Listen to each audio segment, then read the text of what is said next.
Hey, welcome. Thank you for coming to listen to the Lichen Sclerosis podcast. My name is Kathy, and this is our journal of learning about and living with lichen sclerosis. Each week, I research or talk to someone about an aspect of lichen sclerosis and bring you the information so you don't have to go searching. And this week, I'm so excited to finally publish this episode with Ashley Stump. She's a pelvic floor physical therapist who knows all about lichen sclerosis and is here to share her knowledge with you. I learned so much during this episode. It is full of gold nuggets. We talked about what pelvic floor physical therapy is, why women with lichen sclerosis need it, what to expect on your first visit. We talked about lubes. We talked about so much gold. And she even gave us tips on what to look for when you're looking for a new pelvic floor physical therapist and some resources on where to find one. So you do not want to miss this episode. And make sure you listen all the way to the end if you want updates on what's happening with our sponsor, the Lichen Sclerosis Support Network, who are working towards getting people diagnosed earlier and getting treated better. Without further ado, here's my conversation with pelvic floor physical therapist, Ashley Stump. This information is for educational purposes and does not constitute medical advice. Speak to your medical professional before making any changes to your care. First things first, the one question that popped into my mind when somebody says, you need pelvic floor physical therapy when you have lichen sclerosis. I'm thinking, okay, LS is, it affects the skin of my vulva. What the hell is pelvic floor physical therapy going to do for me? Yeah, that Tell is us, a great question. what is up with PFPT and LS? Perfect. Okay. So just to kind of start it off with pelvic floor, like what even is pelvic floor PT? Because not everyone really even knows about it. So technically pelvic floor muscles, they're the muscles on the base of the floor of the pelvis, and they have all of these different functions. They help keep pee and poop off the floor. They can help with pelvic organ prolapse. They contribute to intimacy and sexual function. And so there's all of these different roles that the pelvic floor muscles play. And so just like a muscle that we can see, so like our bicep or quadricep in our leg, they act like those muscles. And so just how people hold stress in their neck muscles, people can hold stress in their pelvic floor muscles. Just how people can strengthen their bicep, people can strengthen their pelvic floor muscles. And just how people can hold tension in their bicep or their quad or their neck muscles, like I do when I have stress, people can have tension in their pelvic floor muscles. So specifically with LS2, as the tissues are changing, scar tissues forming, tissues are becoming fibrotic, pelvic floor PT can help those tissues become more extensible and help increase blood flow to the tissues by like gentle stretches, gentle scar mobility. I tell people, because it's hard to imagine the pelvic floor muscles, right? We can't see them, not like you can look at your arms. So they're really abstract. So I tell people, if someone got an ACL in their leg, okay, so they had surgery for their leg, scar tissue automatically forms with that.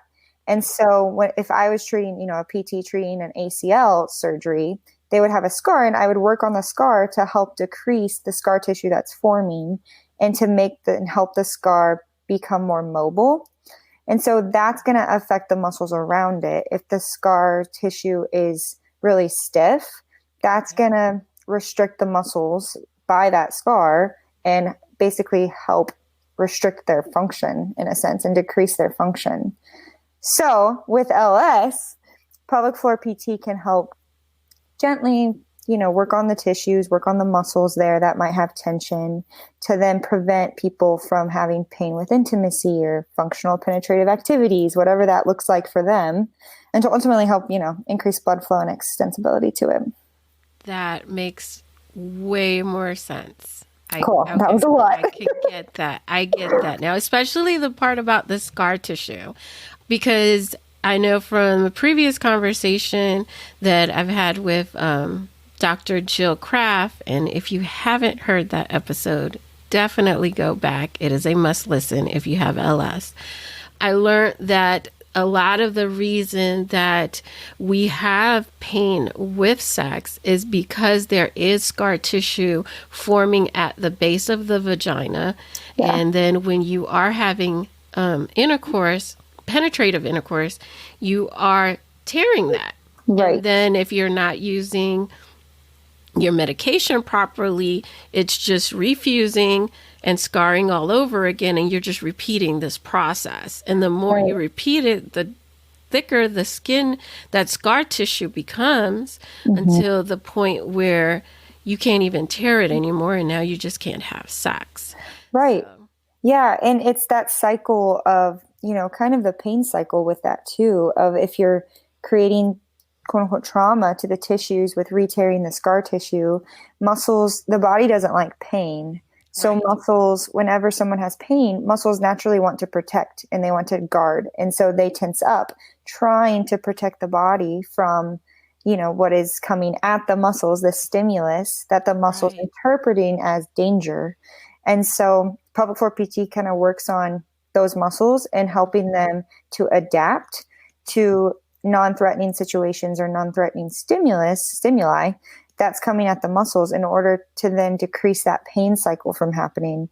So then as the muscles get more comfortable with a stimulus, and we'll talk about trainers and dilators, which kind of goes into this, but as the muscles get more comfortable with that stimulus, whether it's my finger, working on the tissues or trainers, then they might interpret penetrative activities. The goal is that's not going to be as threatening. And then they're going to stay relaxed. So then their nervous system and the person's nervous system isn't getting so heightened in interpreting this as danger, but interpreting it as a safe space. So then activities can happen pain-free. That makes a lot of sense. Good. So do you find with those muscles being triggered like that when you first start working with women with lichen sclerosus, that not only is the scarring at the base of the vagina a reason for the painful sex, but also those tense muscles can is that also like kind of what causes vaginismus? Is those, like, you cannot penetrate it? Like a lot of women say they couldn't get the speculum in when they went to the doctor. Where it felt like they were hitting a wall. That's what they said. Is that so? That's those muscles. Yep, exactly. So there's 3 layers of the pelvic floor muscles, and so with vaginismus, in a sense, it's a reflexive contraction where the muscles, as if any stimulus is coming in, the muscles just kind of shut it off and basically reject it in a sense and won't allow a stimulus to be penetrative, whether it's a speculum or a penis or whatever. And so, it usually goes hand in hand of scar tissue, but when someone has pain, the reflexive contraction, tensing up happens. I call it like the subconscious. So you said the tissues, the muscles react. I say it's the subconscious that are causing the muscles to react. And it's giving that, it's saying, okay, this is painful. And my job is to reduce the pain that my host has, my person.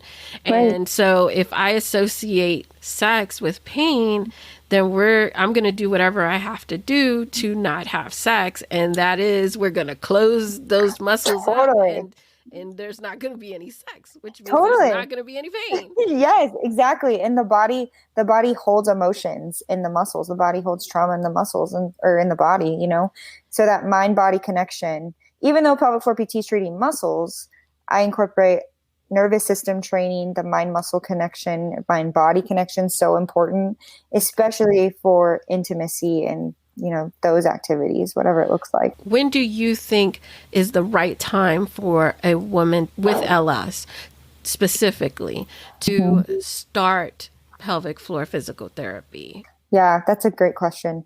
So it's hard because LS is so individualized. So I can only, talk in general, basically what I see clinically. But gold standard for LS is medical professionals in conjunction with pelvic PT. So I encourage for those that have LS, just to find a pelvic PT to get on your network, on your board, on your health team. Yes. You might not, it might be fluctuations, right? It might be, okay, right now I'm having painful intimacy. Like, I think I need to get screened and checked out. So then once you have a pelvic health person on your team, then you can get screened, you can get treatment. And then, a couple months or so down the road, you might be good. And then, but still you have that person on your team. So then, in the future, you always can go back to that person, your pelvic health PT, as you're going through this journey of having LS.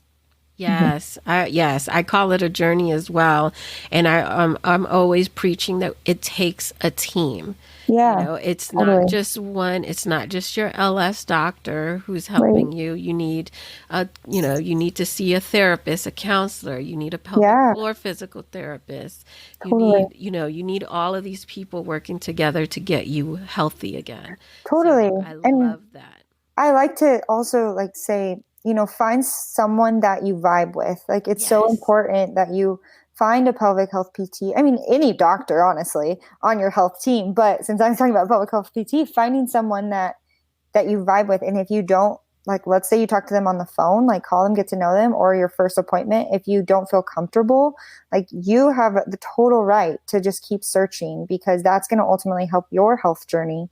If you can trust your pelvic floor PT and vibe with them as you progress and go on. Yeah. Oh, absolutely. Especially since this person is basically going into your most intimate parts. Totally.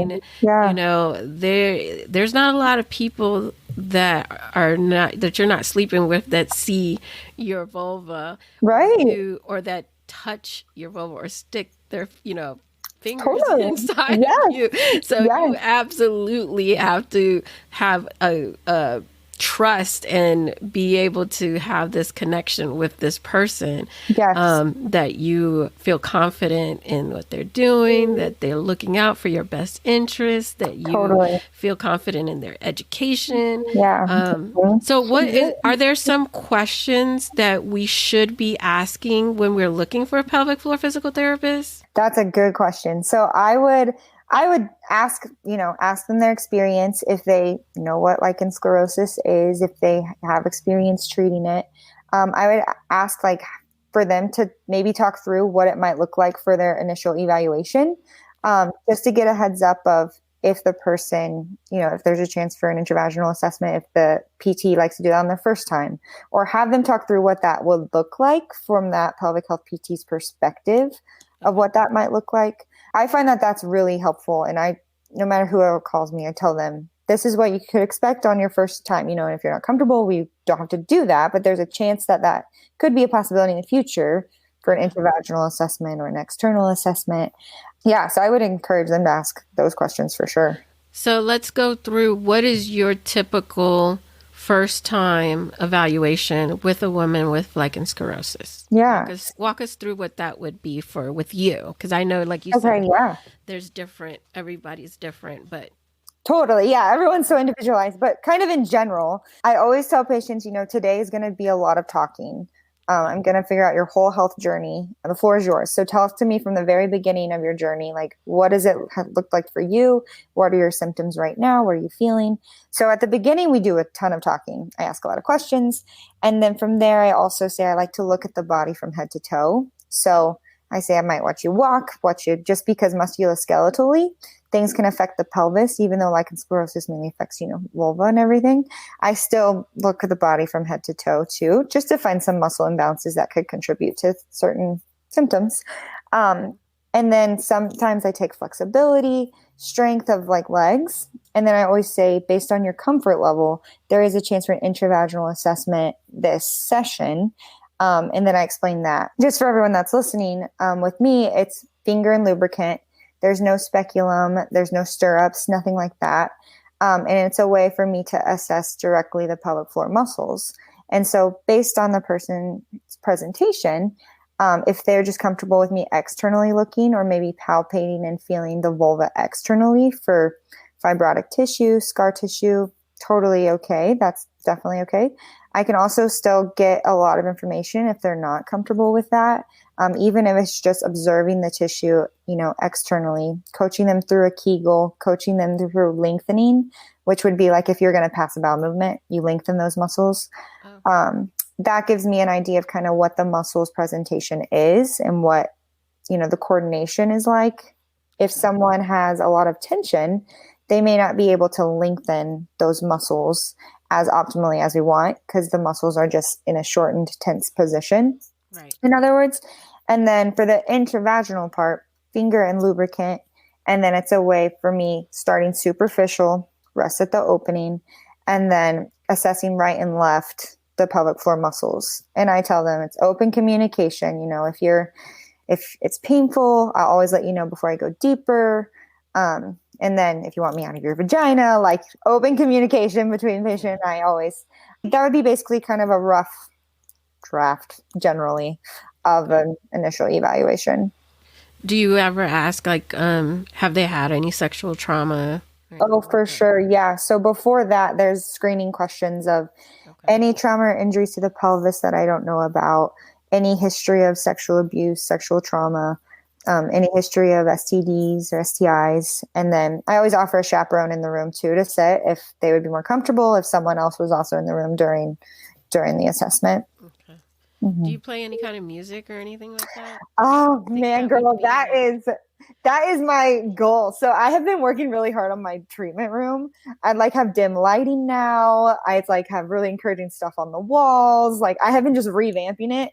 My next little goal is to find a speaker. The thing is, where I treat, there's not a lot of service. So we don't have Wi-Fi. So I have to figure out just an iPod. I got to get a little iPod and a speaker. And my goal is to have that, just a soothing music. Yeah.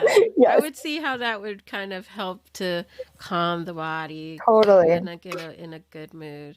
So that's so funny you said that. It's literally my next step. Okay. I like it. So when I come see you, I'm going to have the music there. I will try to have the music, but that's my goal.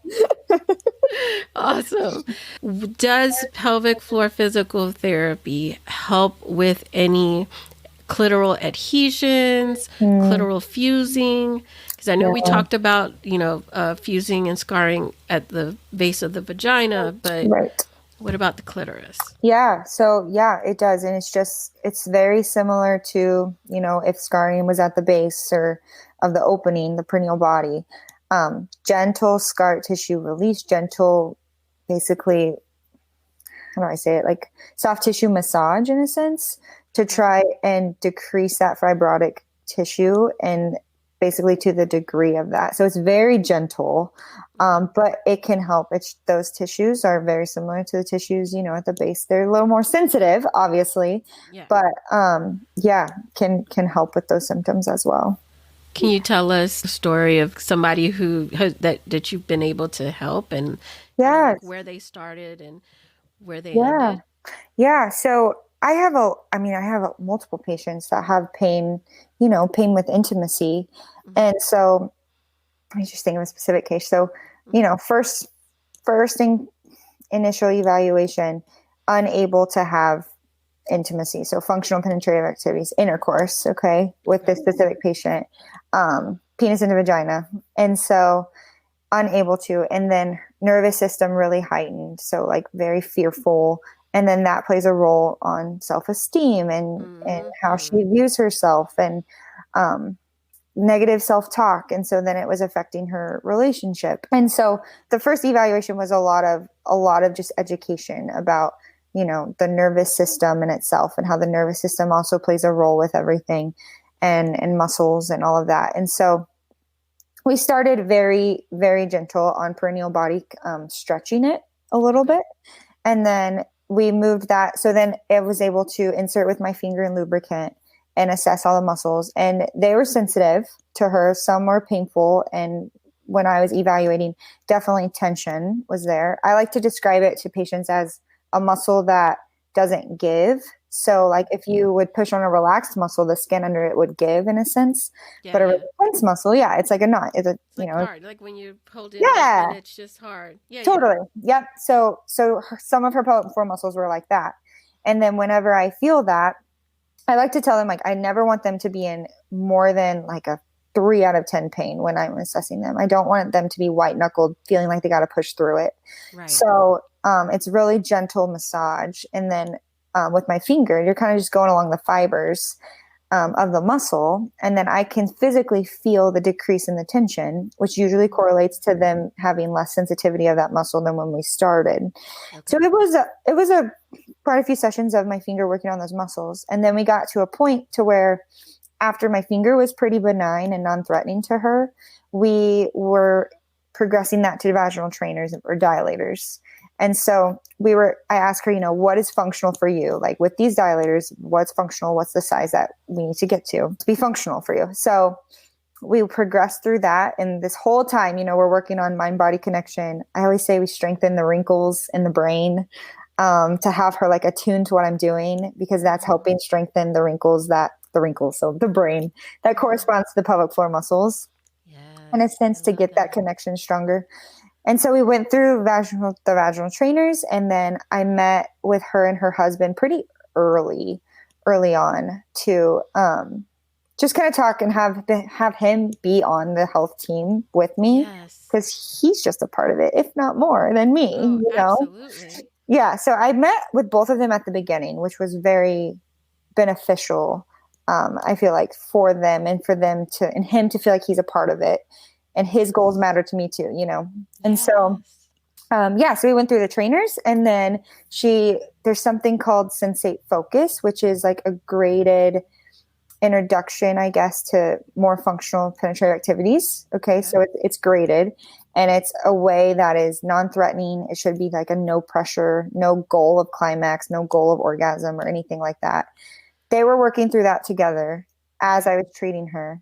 And then now she is pain-free. She is having the best sex life. These are her words, the best sex life that she's ever had.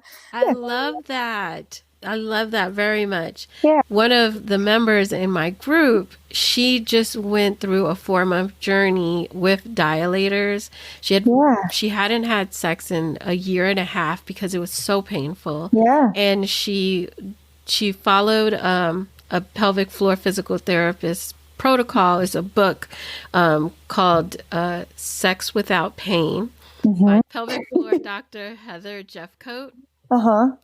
She did it for 4 months, and now she's like a nymphomaniac. This is the first time she said that she could ever remember in the 19 years that she's been having sex that she does not have an ounce of pain. That's amazing. She has multiple orgasms. That's amazing. Sex multiple times a week. And I love that. That's amazing. And that's how, that's very similar, because the patient I'm specifically talking about said her whole life she's had pain, but she just thought it was the normal, she just had to put up with it. And so rewiring the brain in a sense to think of sex as non-painful is a process too. I love the fact that not only are you working on the tissue and the muscles, but you're working on the subconscious and the brain and like you said, the self-identity, the self-consciousness. I mean, not the self-conscious, but I guess the self-consciousness, the ego, the self-confidence. Totally. Because that is huge. And especially with women with LS, like just for me personally, that was a major, major thing for me, is that my self-esteem went from, I just knew I was the shit and I knew I was hot, and to where I was just like, okay, I guess you're not that hot. And, and then I started treating myself differently, and I had lost 50 pounds and I gained the 50 pounds back plus some. And it's been a process just to get back to where I feel that self-confidence. So love the fact that you're working with these women, not only to bring back those relaxed muscles and to make that space in the vaginal opening, but to make that space in the subconscious and in the brain. It's so important. We are not just physical people, right? We're emotional, spiritual, physical. Everything's connected. I love that. So you talked about trainers. What exactly are trainers? Yeah. So You might hear both. Vaginal trainers, dilators are the same thing. Okay. So basically, they're used to help adapt muscles in order to be able to have penetrative intimacy activities, or even tampons, speculums, anything that's basically functional penetrative activities. That's what I like to call them, but in a non-threatening, pain-free way. So I'll show and describe what they are, and that might make more sense. So there's all these different sizes of them. And so this is what they look like. So for those that can't see me, they're basically penis shaped in a sense, but there's all these different sizes. And so there's a handle, and hopeandher.com has these specific ones. Okay. I'll have a link in the show notes for Hope and Her. Yes. And then I'll say another one in a second, but this is the handle that the Hope and Her ones, and it just kind of clicks into it. Basically, the handle, I don't know how to describe it. I thought it was like a double-sided, like you were clicking it into. I thought you were clicking it into another one, and you can like double. I don't know. I went in a whole different direction. I'm sorry. There maybe sound like what you're thinking. Who knows? Okay. To rewind, the base of the trainer is more flat and round than what is inserted. And so the flat and round side clicks into the holder. And so then there's a handle looking thing that basically is the part that you hold to insert it. And so, like, for those watching, so I'm going to kind of demonstrate. So what I do if I'm treating patients with vaginal trainers and dilators, I put just like one finger pressure at the end of the trainer. Okay. And so I'm not forcing it ever. It's just kind of it's only one finger pressure. And so as I'm inserting it, let's say, the muscles are relaxed, it's going in. And then let's say they get tense at a certain depth. Okay. Or like a certain size. If they're tense and I feel that resistance here, then honestly, I'm just meeting the resistance where it's at. So I'm just kind of keeping it there, one finger pressure, just enough that the muscles can know something is there, but not enough to where it's like dangerous to them. Okay. Or, as a threat. Yeah. Where they want to tighten up more. Stabbing them with it. Right. Yeah. Slowly. Exactly. Okay. So you'll find that as I'm here, and then we're just chatting it up really, like you're just kind of letting time go on. As time goes on, the muscles will adapt to what is being inserted. And then they'll start to relax because then they'll be like, oh, this is an okay thing. My pain's decreasing, all that. So as they relax, it might insert a little more. And then if it tenses up, I'm just keeping the pressure on. And so there's a process to this. So I tell patients as they're doing this at home, I want to keep it 3 and under. So 3 out of 10 pain or less, because anything more than that, the nervous system senses it as a threat, and that's not helping us at all because we want to kind of keep nervous system in a relaxed state. And so I tell patients, get in a comfortable position. If you want to play some music, some patients do it in the bathtub. Some patients prop themselves up with pillows on their bed or on their floor.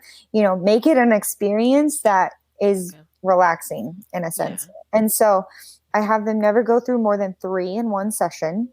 So example, and granted disclaimer, this is so individualized to each person. This is just general, kind of in general.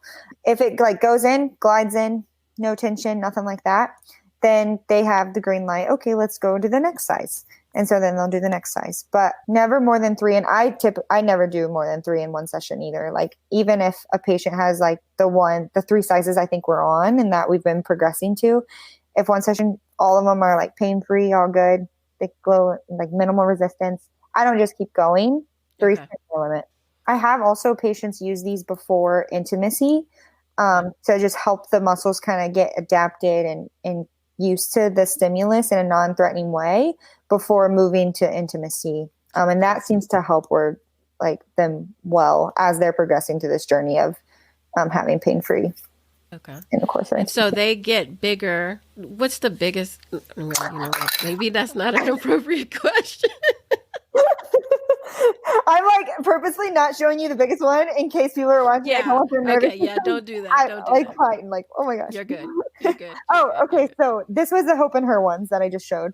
Okay. This is intimaterose.com. So that is another one. And I also have a coupon code to give you to get some coupon off. Yes. This is more silicone, so it's more flimsy than. So do you recommend the silicone over the plastic, or? It really is up to the patient. Both are good. I forget what the handle, because these are the Hope and Her ones are the ones I use in the clinic. Okay. The Intimate Rose, I forget what the handle is like, because it's not, these don't have like clicking, anything clicking. So I'm unsure as to how the handle is with Intimate Rose, but I really like the Hope and Her handle because it's very sturdy. And I've heard some people, if they buy them on Amazon, they have found different ones. And if they buy them on Amazon, that the handle might come undone or it's not very secure. So that's important. I've seen one that had like a little hole on the bottom, so you can like kind of stick your finger through and just kind of, so that it's like you don't hold it. It just has you just stick your finger through. Oh, it kind of makes gotcha. You know what I mean? Yeah, totally. So you would like hook it. And you would hook it with your finger or, your thumb if you're going, that. Right. Yeah. That's pretty cool. I haven't seen those. So it doesn't detach. Right. You don't have to worry about that. Right. It's all part of it. So now we're talking about inserting this into our vagina. Obviously, we need some kind of lubricant. Yes. So let's talk about lubricant. Yes. So there's so many different lubricants out there. My recommendation would be to stay away from the ones that have a ton of ingredients or, that have like fancy names, I guess. I don't know, but keep it basic. Keep it basic. Keep it as basic as you can. Good, clean lubricant. So I have some names that we can post too, but Uber Lube is good. So this is water-based. Okay. And I think all of these I'm saying are water-based. Uber Lube is good. It's definitely good too if you have like issues with dryness during intimacy too. Uber Lube is the one I recommend with that. Good Clean Love is another one that this one is organic specifically, and it's all natural ingredients.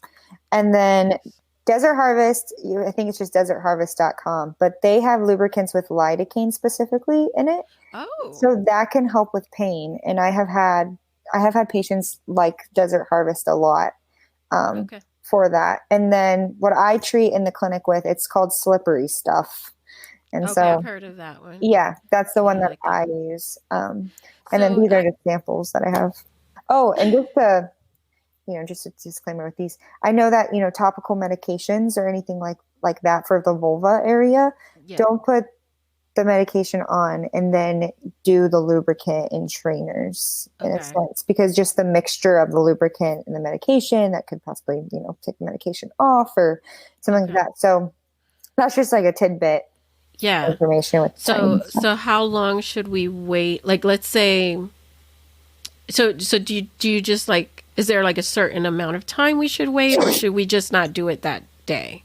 Like if it's our day because if we're on a maintenance and we're doing twice a week, should we just skip the dilators on that day or just do it before we put it on our clobetasol? Honestly, either one. So you can just not do it that day or do lubricants first and then follow up with the medication. So when we're working with the trainers, do you feel like someone could just like go to YouTube and kind of just watch a YouTube video and start doing this by themselves? Or do you highly recommend having a pelvic floor physical therapist kind of teach us how to do it? Yeah, I would recommend going to someone to teach you, a pelvic health PT. Just because there's so much out there and, everyone presents differently. So someone that I might recommend, let's start with the smallest one. This is how I want you to do it, could be vastly different from someone who has more scarring and might not be ready for trainers yet. And so even if they think they're ready for them, they might benefit a lot with just kind of finger and manual work on the scar tissue and tension before going right to the trainers. And then too, just, those with LS, the tissue is very sensitive. So it's important then with the education component of, okay, if you notice bleeding, when you're doing it, that could be too much. We need to think about dosage in a sense and maybe how you're doing it. So there's all of these different factors coming into play that you wouldn't get if you watched just a YouTube video and went for it in a sense. Right. That makes a lot of sense. Going back to the lubes. What if the doctor said they only wanted us to use natural oils like coconut oil or olive oil and things like that? Can we use that as a lube? Can we bring our own lubes? Absolutely. Yeah, absolutely. Any of those are basically green light, fair game. And if you have your lubricant and it's like, this works for me, this works for my tissues the best, absolutely, you can bring it to treatment sessions and we can use that. I've had patients do that before. Okay, perfect. One of the ladies in my group, she shared this today. She said that she went to her pelvic floor physical therapist and was told it's not a big deal. LS is not a big deal. It's just a skin thing. And then she said that the first 5 visits, all she did was like abdominal massages. And then I think she also said that she was working, I guess, on the clitoral adhesion. Yeah. And she tore her. Oh my goodness. So yeah, she's not had a very good experience with pelvic floor physical therapists. Yeah. And I think that, again, that just messes with that subconscious that this is the person that's supposed to be helping you. Totally. Yep. And they're doing the opposite. Totally. So, oh, my blood pressure, my heart hurts for her. My blood pressure's up. Yeah, we told her it's time for you to find someone new. Yes. And that's why, and I love how you brought up what should they ask.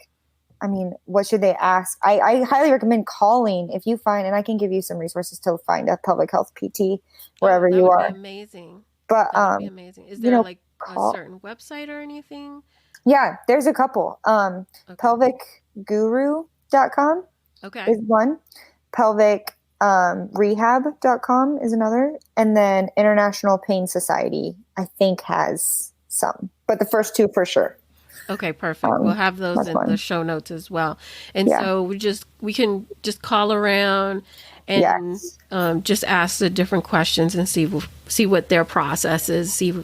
I definitely recommend we see someone who's knowledgeable about LS, right? For sure. Yes, hands down. Because, I mean, just how there's a ton of, let's say, ortho PTs around. There might be like the shoulder guy or whoever. Right. There's a lot of pelvic health diagnoses, and I highly recommend, like, you're the patient, advocate for yourself, ask them maybe hard questions of what about LS, and just feel out their vibes, feel out their personality, their sensitivity, all of that is so important, especially so, with that person that told you that story, that doesn't happen. That breaks my heart.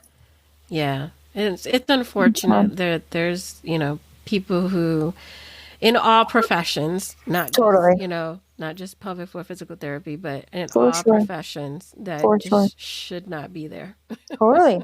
Yeah, for sure. I know we discussed a little bit about who's ready for pelvic floor physical therapy.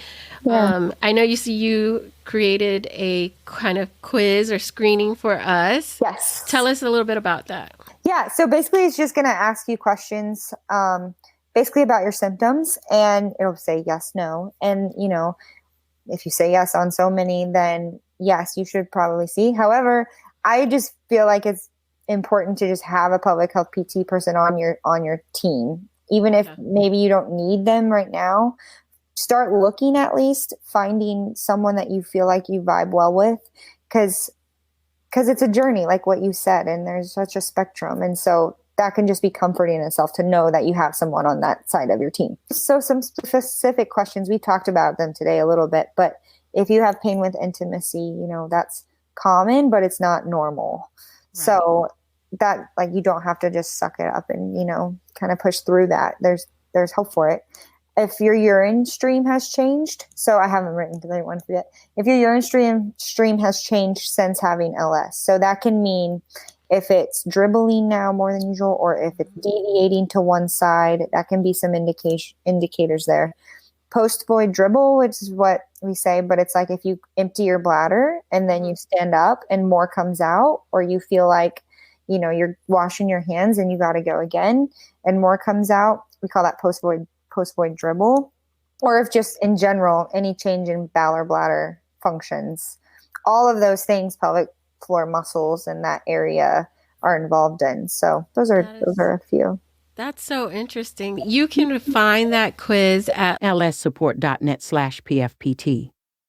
For pelvic floor physical therapy, PFPT. I want to talk about a little bit more about that as far as urinating, having to constantly go urinating. I did not equate that. So like for me, my LS started after I had a hysterectomy, and I had the hysterectomy maybe about, my youngest was a year and a half. She was still pretty young.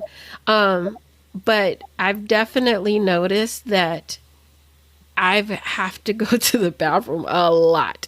And that I cannot hold it as long as I used to. And I just figured, it's just me getting old. It's just, something I got to deal with. But you're saying that is a possible indicator that I need to get pelvic floor physical therapy.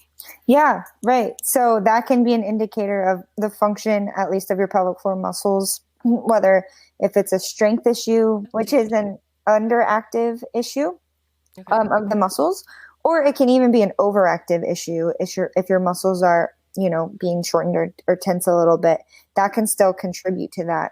And so treatment will look different for everyone, but it would be assessing your muscles, training them in the way that, what we find, either strengthening or decreasing tension, and kind of retraining them in a sense to help with the bladder, because the bladder is connected to the pelvic floor muscles. They talk to each other, they communicate. So the pelvic floor fatigue can help with that. So let me follow up with this then. I know a lot of the ladies in my group have also LS on the anus. Does pelvic floor physical therapy have anything to do with anal LS? Yeah. Really? Yeah. So just how, I described treating the vulva and the tissues at perineal body or clitoral, adhesions. With the anus, we can also do manual techniques to help like perianal tissue to help decrease the tension there. And then, I'm trained in intrarectal. There's different tiers of like pelvic health, so just like intravaginal, there's also intrarectal treatments and assessments of that side of the pelvic floor muscles more directly.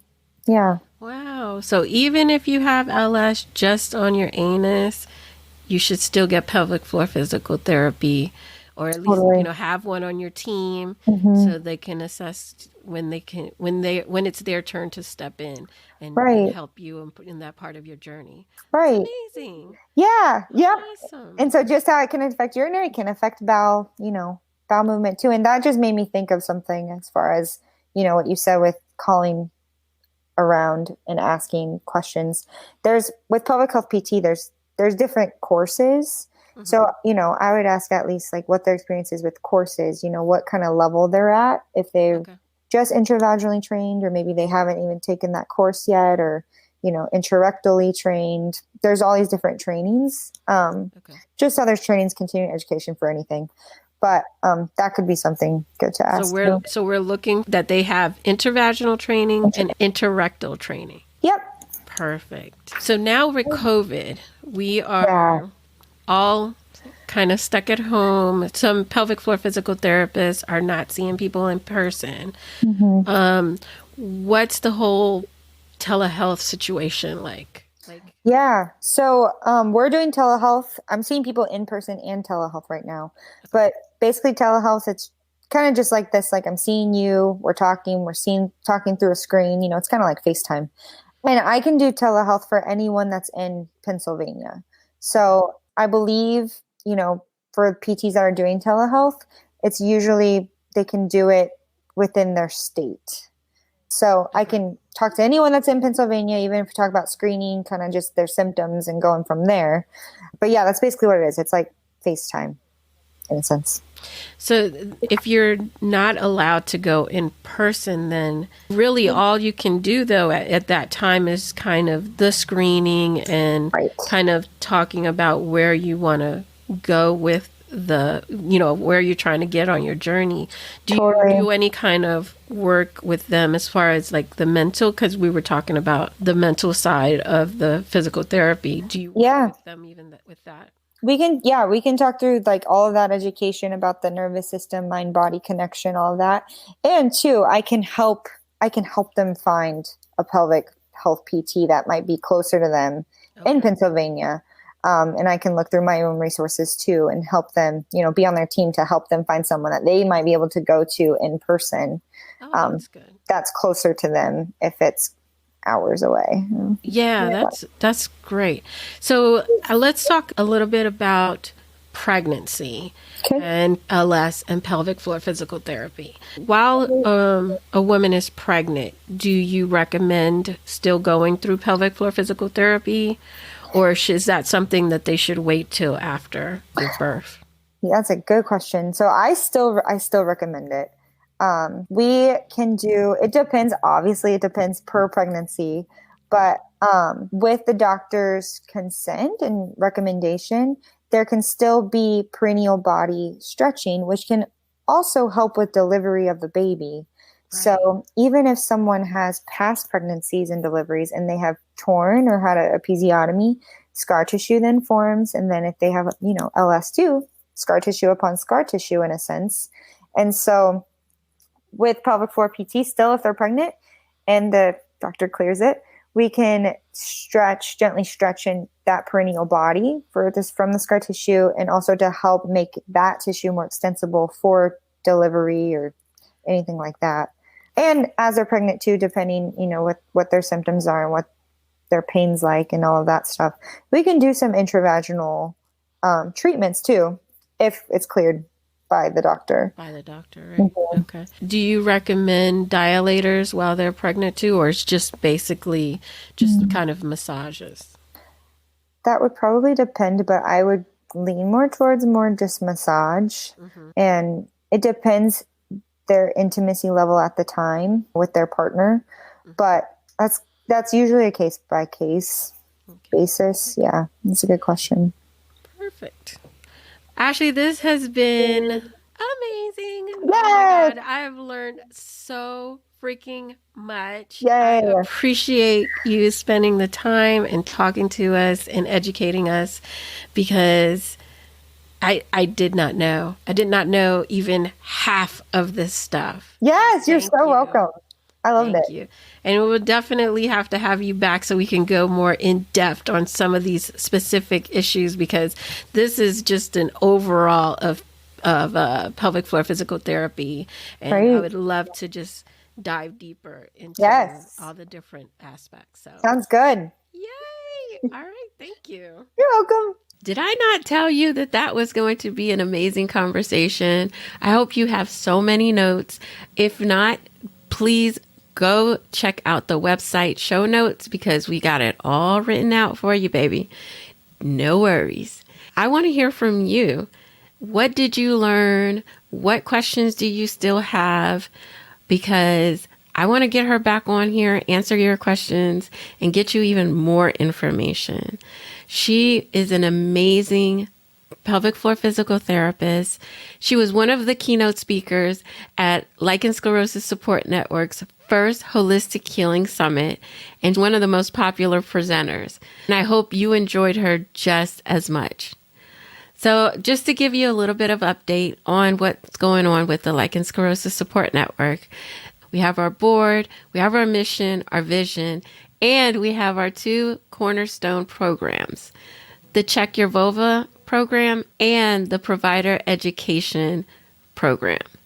Both of these, working simultaneously, are going to help people get diagnosed quicker, make sure they get the treatment and the care that they need and deserve from doctors who are knowledgeable and know how to give the resources that are available to patients.